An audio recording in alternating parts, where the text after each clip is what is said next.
So the UK Kava Coalition's mission is to make kava available in the UK, as it's been prohibited for human consumption and sale since 2003. So what we're trying to do is allow kava back onto the market for sale, not for Pacific Islanders exclusively, but for everyone to buy off the shelf.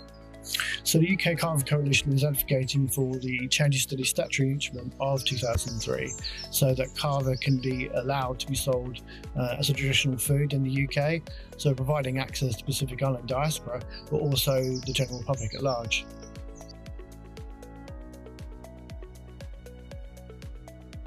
The main issue with the Prohibition Order of 2003 is that the studies that were conducted prior to that by Swiss and German governments were based on erroneous claims around liver toxicity.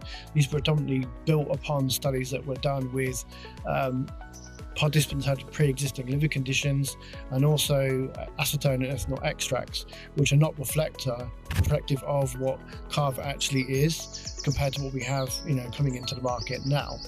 So kava is actually banned through a kind of unique mechanism, two statutory instruments, which are little laws. One of them is kava as a food and one is kava as a medicine, and they ban import or sale. So it's outright banned. That's obviously makes it very, very difficult to do any research at all. And of course, you get this kind of circular catch-22 issue where the only way that you can get access to it is providing the research.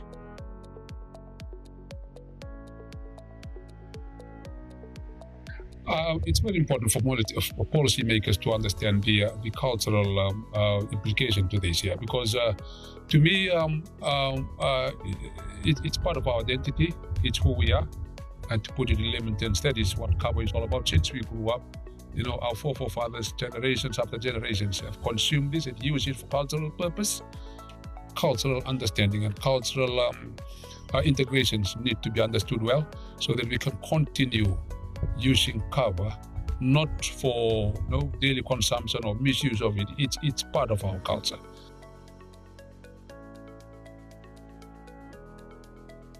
You should have to show the quality you have. You should have to deliver the certificates of analysis according to defined standards.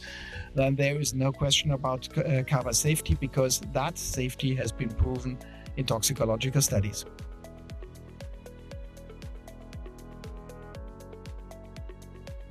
For newcomers and who are new to kava, I think probably one bowl where you have is probably about hour, 45 minutes. That's a maximum, a sit down where you can actually engage. It's a way of life, and we've done it for centuries, over 3,000 years. And we've been drinking kava all our life. And it's more like who to drink it with, rather than like, judging it from what the internet has said. And I feel like to get to know kava, you need to speak to a Fijian or a Tongan to actually understand kava.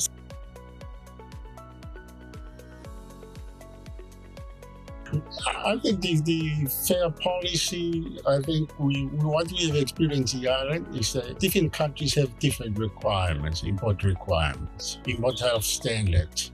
And I think that's one of the key things that a major constraint to some countries that they ban. They have extra requirements, restriction on export. That's why a fair policy in exporting countries would really help out the Pacific Island countries. And that's what now we're working on the Kava Coalition.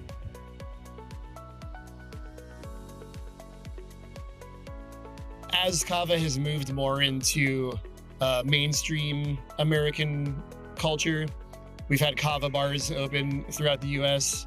And I think that momentum over the past couple decades has created a series of milestones where people were learning about kava, they were educated about kava, and then through efforts like the Kava Coalition has undertaken, we've been able to go to regulators and help them understand what kava is and know that it's not something to be afraid of, but rather to be celebrated, because it's created an alternative space for people to go to have positive social interactions.